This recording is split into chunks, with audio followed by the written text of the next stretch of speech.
नमस्कार मॉम्स. तुमच्या बेबीला सतत तोंडात वस्तू घालायची सवय लागली आहे का?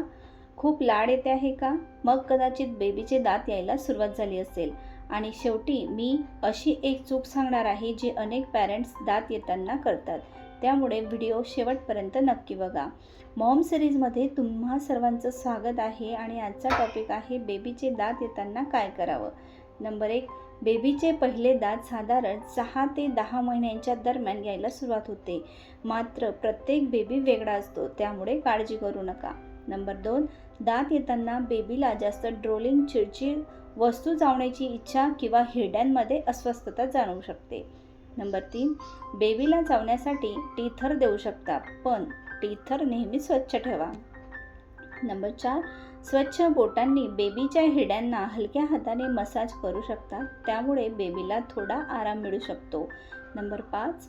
बेबीच्या तोंडातून जास्त लाळ येत असेल तर मऊ कापडाने वेळोवेळी पुसा, त्यामुळे त्वचेची इरिटेशन कमी होऊ शकते. नंबर 6. काही बेबीज दात येताना कमी खातात किंवा थोडे अस्वस्थ असतात. हे काही दिवसांसाठी सामान्य असू शकतं. नंबर 7. बेबीला थंड फळांचा पल्प किंवा डॉक्टरने सुचवलेले सेफ फूड्स देऊ शकतो, त्यामुळे हिरड्यांना आराम मिळू शकतो. नंबर 8. जर बेबीला जास्त ताप, खूप जुलाब किंवा इतर गंभीर त्रास होत असेल तर फक्त दात येत आहे असं समजून दुर्लक्ष करू नका. डॉक्टरांचा सल्ला घ्या. आता ती महत्त्वाची चूक. नंबर 9. अनेक पॅरेंट्स बेबीच्या हिरड्यांवर मध, जेल किंवा घरगुती उपाय लावतात, पण कोणताही उपाय करण्यापूर्वी डॉक्टरांचा सल्ला घ्या. प्रत्येक उपाय बेबीसाठी सुरक्षित असेलच असं नाही. लक्षात ठेवा, दात येणं हा बेबीच्या वाढीचा नैसर्गिक टप्पा आहे.